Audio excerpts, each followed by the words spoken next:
2023년 12월 17일 주일 매일 성경 읽기 우리말 성경 351일차 히브리서 5장 모든 대제사장은 사람들 가운데서 뽑혀 사람을 위해 하나님 앞에 있는 사람입니다. 곧 대제사장은 예물을 드리고 또 속죄의 희생제사를 드립니다. 그가 무지하고 미혹된 사람들을 불쌍히 여길 수 있는 것은 자신도 연약에 쌓여있기 때문입니다. 그러므로 그는 백성을 위해서뿐 아니라 자신을 위해서도 속죄 제사를 드려야 합니다. 또한 이 명예는 아무나 스스로 얻는 것이 아니라 아론과 같이 하나님의 부르심을 받아서 하는 것입니다. 이와 같이 그리스도께서 스스로 영광을 취하셔서 대제사장이 되신 것이 아니라 오직 그분에게 말씀하시는 분이 너는 내 아들이다, 내가 오늘 너를 낳았다 하시고, 또 다른 곳에서도 이와 같이 너는 멜기세덱의 계열을 따르는 영원한 제사장이다 라고 하셨던 것입니다. 예수께서 육체 가운데 계실 때 자신을 죽음에서 구원하실 수 있는 분께 통곡과 눈물로 기도와 간구를 올리셨고 그의 경외하심을 인해 응답을 받으셨습니다. 그분은 아들이신데도 고난을 당하심으로 순종을 배우셨습니다. 또한 그분은 완전케 되셔서 그분을 순종하는 모든 사람들에게 영원한 구원의 근원이 되시고 멜기세덱의 계열을 따르는 대제사장으로 하나님께 임명을 받으셨습니다. 멜기세덱에 대해 우리가 할 말이 많으나 여러분이 듣는 일에 둔하게 됐으므로 설명하기가 어렵습니다. 여러분은 지금쯤 선생이 돼 있어야 마땅한데 누군가 다시 여러분에게 하나님의 말씀의 초보 원리들을 가르쳐야 할 형편입니다. 그래서 여러분은 젖만 먹고 단단한 음식은 먹지 못하는 사람들이 됐습니다. 젖을 먹는 사람은 모두 의의 말씀에 익숙하지 못합니다. 그러나 단단한 음식은 성숙한 사람의 것입니다. 그들은 끊임없는 훈련으로 연단된 분별력을 지니고 있어 선과 악을 분별할 줄 아는 사람들입니다. 히브리서 6장 그러므로 우리는 그리스도에 관한 초보적 가르침을 넘어서서 완전한 대로 나아갑시다. 죽은 행실로부터 회개하는 것과 하나님께 대한 믿음과 침례에 대한 교훈과 안수, 죽은 사람의 부활과 영원한 심판에 관한 교훈의 기초를 다시 닦지 말고 온전한 대로 나아갑시다. 하나님께서 허락하신다면 우리가 그렇게 할 수 있습니다. 곧 한번 비침을 받고 하늘의 은사도 맛보고 성령님과 함께하고 하나님의 선한 말씀과 오는 세상의 능력을 맛보고도 타락한 사람들은 회개에 이르도록 다시 새롭게 할 수 없습니다. 왜냐하면 그들은 스스로 하나님의 아들을 다시 십자가에 못 박고 공개적으로 욕되게 하기 때문입니다. 땅이 그 위에 자주 내리는 비를 흡수해 경작하는 사람들에게 유익한 작물을 내면 하나님께 복을 받습니다. 반면에 가시와 엉겅퀴를 내면 쓸모없이 돼서 저주에 가깝게 되고 그 마지막은 불사름이 됩니다. 그러나 사랑하는 여러분, 우리가 이렇게 말하지만 여러분에게는 구원에 이르게 하는 더 좋은 것들이 있다고 확신합니다. 이는 하나님이 불의하시지 않으므로 여러분이 성도들을 섬겼을 때와 또한 섬길 때 여러분의 행위와 여러분이 하나님의 이름을 위해 보여준 사랑을 잊지 않으십니다. 그래도 우리는 여러분 각자가 소망의 완성에 이르기까지 동일한 열심을 나타내기를 간절히 원합니다. 여러분은 게으른 사람이 되지 말고 믿음과 인내로 약속을 상속받은 사람들을 본받는 사람이 되십시오. 하나님께서 아브라함에게 약속하실 때 맹세를 위해 그분보다 더 큰 분이 계시지 않았기에 자신을 걸고 맹세해 말씀하셨습니다. 내가 반드시 내게 복을 주고 또한 너를 번성케 할 것이다. 아브라함은 이와 같이 오래 참고 견딘 후에 그 약속을 받았습니다. 사람들은 자기보다 더 큰 자를 걸고 맹세합니다. 맹세는 그들에게 모든 논쟁을 그치고 확정에 이르게 합니다. 하나님께서는 약속의 상속자들에게 자신의 뜻이 불변함을 명확히 보여주시려고 맹세로 보증하셨습니다. 이는 두 가지 사실로 인해 앞에 있는 소망을 굳게 잡으려고 피해가는 우리가 힘있는 위로를 얻게 하시기 위함입니다. 하나님께서는 약속과 맹세하심에 있어 거짓말하실 수 없습니다. 우리가 가진 이 소망은 안전하고 확실한 영혼의 닷과 같아서 휘장 안으로 들어가게 합니다. 예수께서는 우리를 위해 앞서 달려가신 분으로 그곳으로 들어가셔서 멜기세덱의 계열을 따르는 영원한 대제사장이 되셨습니다. 히브리서 7장 이 멜기세덱은 살레망으로 지극히 높으신 하나님의 제사장입니다. 그는 왕들을 이기고 돌아오는 아브라함을 만나 축복했습니다. 아브라함은 모든 것의 10분의 1을 그에게 주었습니다. 그의 이름의 뜻은 첫째로 의의 왕이고 다음으로 살레망 곧 평화의 왕입니다. 그는 아버지도 없고 어머니도 없고 족보도 없습니다. 생애의 시작도 없고 생명의 끝도 없지만 하나님의 아들을 닮아 항상 제사장으로 있습니다. 그가 얼마나 위대한지 생각해 보십시오. 족장 아브라함도 그에게 10분의 1을 바쳤습니다. 레위 자손 가운데 제사장 직분을 받은 사람들은 자기 형제인 백성들도 아브라함의 허리에서 나왔지만 율법을 따라 그들에게서 10분의 1을 거두라는 명령을 받았습니다. 그러나 이들로부터 나오지 않은 멜기세덱은 아브라함에게서 10분의 1을 취했고 약속을 받은 그를 축복했습니다. 두말할 필요 없이 축복은 윗사람이 아랫사람에게 하는 것입니다. 앞의 경우는 죽게 될 사람들이 10분의 1을 받았고 뒤의 경우는 살아있다는 증거를 받은 사람이 10분의 1을 받은 것입니다. 말하자면 10분의 1을 받는 레위도 아브라함을 통해 10분의 1을 바쳤다고 할 수 있습니다. 이는 멜기세덱이 아브라함을 만났을 때 레위는 아직 조상의 허리에 있었기 때문입니다.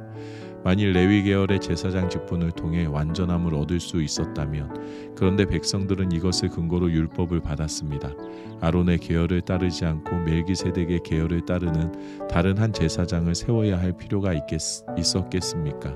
제사장직이 변하면 율법도 반드시 변하게 됩니다. 이것들은 그분과 관련해 언급됐습니다. 그분은 다른 지파에 속했는데 그 지파에서는 아무도 제단에서 섬긴 적이 없었습니다. 우리 주께서는 유다 지파에서 나오신 것이 분명합니다. 그런데 그 지파에 관해서는 모세가 제사장직과 관련해 아무것도 말한 적이 없습니다. 그리고 이 사실은 멜기세덱과 흡사한 다른 한 제사장이 일어난 것을 볼 때 더욱 분명합니다. 그는 육체에 속한 규례, 곧 율법을 따라 제사장이 되신 것이 아니라 썩지 않는 생명의 힘을 따라 되신 것입니다. 그렇기 때문에 너는 영원히 멜기세덱의 계열을 따르는 제사장이다 라고 증거됐습니다. 전에 있던 계명은 약하고 효력이 없어 폐지됐습니다. 이는 율법이 아무것도 완전하게 할 수 없기 때문입니다. 그러므로 더 나은 소망이 들어왔고 이를 통해 우리가 하나님께 가까이 나아가는 것입니다. 예수께서는 맹세 없이 제사장이 되신 것이 아닙니다. 레위 계통의 사람들은 맹세 없이 제사장이 됐습니다. 그러나 그는 자기에게 말씀하시는 분의 맹세로 제사장이 되셨습니다. 주께서 맹세하셨으니 그분은 마음을 바꾸지 않으실 것이다. 너는 영원히 제사장이다. 이와 같이 예수께서는 더 좋은 언약을 보증해 주시는 분이 되셨습니다. 레위 계통의 제사장들은 죽음 때문에 그 직책을 계속 수행할 수 없기 때문에 그 수가 많았습니다. 그러나 예수께서는 영원히 사시는 분이시므로 제사장직을 영원히 누리십니다. 그러므로 예수께서는 자신을 통해서 하나님께 나오는 사람들을 온전히 구원하실 수 있습니다. 그는 항상 살아계셔서 그들을 위해 중보기도를 하십니다. 이러한 대제사장이야말로 우리에게 합당합니다. 그분은 거룩하고 순결하고 흠이 없고 죄인들과 구별되시며 하늘보다 높은 곳으로 오르신 분이십니다. 그분은 다른 제사장들처럼 먼저 자신의 죄를 위해 그 다음에 백성들의 죄를 위해 날마다 제사를 드릴 필요가 없습니다. 이는 그분이 자신을 들여 단번에 이 일을 이루셨기 때문입니다. 율법은 연약함을 가진 사람을 대제사장으로 세웠으나 율법 후에 주어진 맹세의 말씀은 영원히 완전케 되신 아들을 대제사장으로 세우셨습니다. 히브리서 8장. 우리가 말하고자 하는 요지는 우리에게 이러한 대제사장이 계시다는 것입니다. 그분은 하늘에 계신 존귀하신 분의 보좌 오른편에 앉아 계십니다. 또한 그분은 사람이 세운 것이 아니라 주께서 세우신 성소와 참단 장막에서 섬기십니다. 대제사장마다 예물과 예물을 드리기 위해 세움을 받았습니다. 그러므로 이 대제사장에게도 무엇인가 드릴 것이 있어야 합니다. 만일 그분이 세상에 계셨다면 제사장이 되지 못하셨을 것입니다. 왜냐하면 세상에는 율법을 따라 예물을 드리는 사람들이 있기 때문입니다. 그들이 섬기는 곳은 하늘에 있는 것들의 모형이며 그림자입니다. 이것은 모세가 장막을 세우려고 할 때 지시를 받은 것과 같습니다. 말씀하시기를 산에서 내게 보여준 모형대로 모든 것을 만들라고 하셨습니다. 그러나 이제 그분은 더 뛰어난 직분을 받으셨습니다. 그는 참으로 더 나은 약속에 세워진 더 나은 언약의 중보자십니다. 만일 저 첫 언약에 흠이 없었다면 두 번째 언약을 요구할 필요가 없었을 것입니다. 하나님께서 그들에게 허물을 발견하시고 말씀하셨습니다. 주께서 말씀하신다. 보라, 날들이 이를 것이다. 내가 이스라엘 집과 유다 집과 더불어 새 언약을 세울 것이다. 주께서 말씀하신다. 그것은 내가 그들의 조상들의 손을 잡고 이집트 땅에서 이끌어낼 때 그들과 세운 언약과 같지 않다. 그들이 내 언약 안에 머물러 있지 않았고 그래서 나도 그들을 돌보지 않았다. 주께서 말씀하신다. 이것은 그날 후에 내가 이스라엘 집과 세울 언약이다. 내가 내 율법을 그들의 생각 속에 넣어주고 그들의 마음에 새길 것이다. 나는 그들의 하나님이 되고 그들은 내 백성이 될 것이다. 그래서 그들은 각각 자기 이웃이나 자기 형제에게 결코 주를 알라고 가르치지 않을 것이다. 이는 그들 가운데 낮은 사람으로부터 높은 사람에 이르기까지 모두 나를 알 것이기 때문이다. 내가 그들의 불의를 긍휼히 여기고 그들의 죄를 더 이상 기억하지 않을 것이다. 새 언약이라고 말씀하실 때 하나님께서는 첫 언약을 낡은 것으로 만드신 것입니다. 낡고 오래된 것은 곧 사라지게 됩니다. 히브리서 9장. 첫 언약에도 예배 규례들과 세상에 속한 성소가 있었습니다. 첫 번째 장막이 세워졌는데 그 안에는 촛대와 상과 진설병이 있었습니다. 이곳은 성소라고 불립니다. 그리고 두 번째 휘장뒤에는 지성소라고 불리는 장막이 있습니다. 이곳에는 금으로 만든 분향 제단과 전부를 금으로 입힌 언약궤가 놓여 있습니다. 이 언약궤 안에는 만나를 담은 금 항아리와 아론의 쌍난 지팡이와 언약의 돌판들이 있습니다. 그리고 그 위에는 속죄소를 덮고 있는 영광의 그룹들이 있는데 이것들에 대해 지금 자세히 말할 수는 없습니다. 이 모든 것이 이렇게 갖춰졌고 제사장들은 항상 첫 번째 장막으로 들어가 제사를 행합니다. 그런데 두 번째 장막 안에는 대제사장만이 1년에 단 한 번 들어가는데 피가 없이는 절대로 들어가지 못합니다. 이 피는 그 자신을 위하고 또한 백성이 알지 못하고 지은 죄를 위한 것입니다. 이것을 통해 성령께서는 첫 번째 장막이 서 있는 동안에는 지성소로 들어가는 길이 아직 열리지 않은 사실을 보여주십니다. 이 장막은 현 세대를 위한 비유입니다. 이에 따라 드려진 예물과 제물은 제사하는 사람의 양심을 온전케 할 수 없습니다. 그것들은 먹고 마시는 것과 여러 가지 씻는 의식들과 관련된 것들로서 단지 개혁의 때까지 부과된 육체를 위한 규례들에 지나지 않습니다. 그러나 그리스도께서는 이미 이루어진 좋은 것들의 대제사장으로 오셨습니다. 그는 손으로 짓지 않은 곧 피조물에 속하지 않은 더 크고 더 완전한 장막으로 들어가셨습니다. 그는 염소와 송아지의 피가 아닌 자신의 피로 단번에 지성소로 들어가셔서 영원한 구속을 완성하셨습니다. 만일 염소와 황소의 피와 암송아지의 죄를 뿌려 부정한 사람들을 거룩하게 함으로 그 육체를 정결하게 한다면 하물며 영원하신 성령을 통해 흠없는 자신을 하나님께 드리신 그리스도의 피가 더욱 우리의 양심을 죽은 행실에서 깨끗하게 해 살아계신 하나님을 섬기게 하지 않겠습니까? 그러므로 그리스도께서는 새 언약의 중보자십니다. 그분은 첫 언약 아래서 저지른 죄들을 대속하려고 죽으심으로써 영원한 유업을 얻기 위해 부름을 받은 사람들로 하여금 약속을 받게 하셨습니다. 유언이 있는 곳에는 그 유언한 사람의 죽음이 있어야 합니다. 이는 유언은 죽음이 있어야 효력을 나타낼 수 있고 유언한 사람이 살아있는 동안에는 아무 효력이 없기 때문입니다. 그러므로 첫 언약도 피 없이 맺어진 것이 아닙니다. 그래서 모세가 율법에 따라 모든 계명을 백성에게 말할 때 그는 물과 붉은 양털과 우슬초와 함께 송아지의 피와 염소의 피를 취해 언약책과 모든 백성에게 뿌렸습니다. 그리고 그는 이것은 하나님께서 여러분에게 명령하신 언약의 피입니다 라고 말했습니다. 마찬가지로 그는 장막과 제사에 사용하는 모든 그릇들에도 피를 뿌렸습니다. 율법에 따르면 거의 모든 것이 피로 깨끗해집니다. 참으로 피 흘림 없으면 죄사함도 없습니다. 하늘에 있는 것들의 모형들은 이런 것들로 정결하게 될 필요가 있었습니다. 그러나 하늘에 있는 것들은 이런 것들보다 더 나은 제사로 정결하게 돼야 합니다. 그리스도께서는 참된 것들의 모형들인 손으로 지은 성소로 들어가지 않으셨습니다. 그분은 이제 우리를 위해 하나님 앞에 나타나시려고 바로 하늘 그 안으로 들어가셨습니다. 이는 대제사장이 해마다 다른 것에 피를 들고 지성소로 들어가는 것처럼 자신을 여러 번 들이시지 않기 위함입니다. 만일 그래야 한다면 그는 세상이 창조된 이후 여러 번 고난을 당하셨어야 했을 것입니다. 그러나 이제 그는 자신을 제물로 드려 죄를 제거하시려고 세상 끝에 단 한 번 나타나셨습니다. 한 번 죽는 것은 사람들에게 정해진 일이며 그 후에는 심판이 있습니다. 이와 같이 그리스도께서도 많은 사람의 죄를 담당하시려고 자신을 단번에 들이셨습니다. 그리고 그분을 고대하는 사람들을 구원하시기 위해 죄와 상관없이 두 번째 나타나실 것입니다. 히브리서 10장. 율법은 다가올 좋은 것들의 그림자일 뿐 그것이 실체의 형상 그 자체는 아닙니다. 그러므로 그것은 해마다 끊이지 않고 드리는 똑같은 제사들을 통해 나오는 사람들을 결코 온전하게 할 수 없습니다. 그렇게 할 수 있었다면 바치는 일이 그치지 않았겠습니까? 왜냐하면 섬기는 사람들이 단번에 정결케 돼 더 이상 죄를 의식하는 일이 없었을 것이기 때문입니다. 그러나 이 제사들에는 해마다 죄를 생각나게 하는 것이 있습니다. 이는 황소나 염소의 피가 죄를 제거하지 못하기 때문입니다. 그러므로 그리스도께서 세상에 오시면서 이렇게 말씀하셨습니다.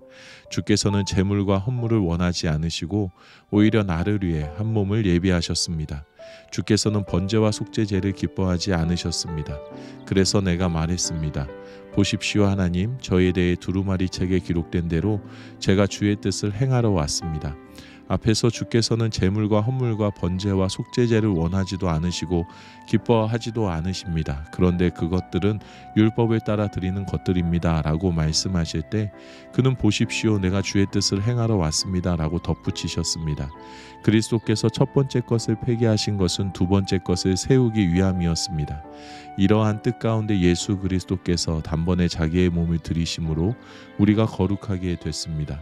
모든 제사장은 날마다 서서 섬기며 반복해 똑같은 제사를 드립니다. 그러나 그것들은 결코 죄를 제거할 수 없습니다. 그러나 그리스도께서는 죄에 대해 단번에 영원한 제사를 드리시고 하나님 오른편에 앉으셨습니다. 그 후 그분의 원수들이 그분의 발 아래 굴복할 때까지 기다리고 계십니다. 그분은 단 한 번의 제물로 거룩하게 된 사람들을 영원히 온전하게 만드셨습니다. 그런데 성령께서도 우리에게 증거하십니다. 말씀하시기를 이것은 그날 후에 내가 그들과 맺을 언약이다. 내가 내 율법을 그들의 마음에 두고 그것을 그들의 생각에 새겨줄 것이다. 주께서 말씀하신다 라고 하신 후에 덧붙여 말씀하시기를 내가 그들의 죄와 그들의 불법을 다시는 기억하지 않을 것이다 라고 하십니다. 이와 같이 죄와 불법이 용서된 곳에서는 더 이상 죄를 위한 헌물이 필요 없습니다.